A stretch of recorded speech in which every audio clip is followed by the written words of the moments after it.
তো আমি তো নিজে একটা ক্রিমিনাল, থার্ড ক্লাস ক্রিমিনাল। ক্রিমিনালের একটা গ্রেড থাকে 1 2 3, ও থার্ড ক্লাস ক্রিমিনাল।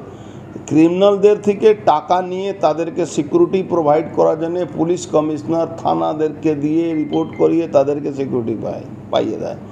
এই এই এই রাজপাণ্ডে যারা আজকে গুলি চালালো, এই টিপুয়া, এই আকাশের ভাই সুজয়, তারপরে সোনুয়া, এরাই কিছুদিন আগে প্রিয়ঙ্কু পাণ্ডের উপরে গুলি চালিয়েছিল। তাদেরকে পুলিশ প্রোটেকশন দিয়েছিল, পুলিশ তাদেরকে বাঁচিয়ে রেখেছে, এখন পর্যন্ত তাদের নামে কোনো কেস করেনি।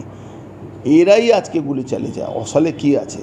থানার পিছনে ড্রাগস বিক্রি হয়, থানার পিছনে হুকিং লাইন চলছে, থানার পিছনে হিরোইন বিক্রি হচ্ছে, থানার পিছনে মদের ঠেক চলছে, থানার পিছনে গাঁজার ঠেক চলছে, আর পয়সা নিয়ে ঝামেলা চলছে।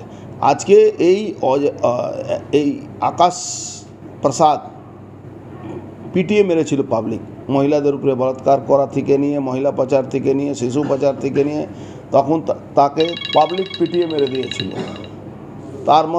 তার জন্য অশোক সাউকে এর আগেও হামলা হয়েছিল অশোক সাউর উপরে, কিন্তু তখন ঘটনাক্রমে বেঁচে গেছিল। আজকে বাঁচাতে পারিনি ওর ডক্টর ওকে।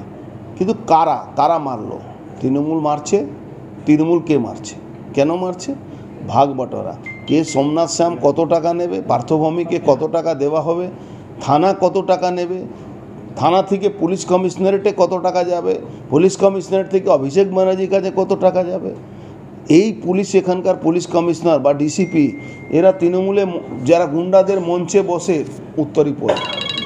এদের থেকে আপনি কি ভরসা করছেন? এরা কি আপনাকে সাহায্য করবে? सर, जिस जगह से घटना हुई है वहाँ से 2 कदम की दूरी पर जगद्दल पुलिस स्टेशन है। वो तो सेफ जोन है। क्रिमिनल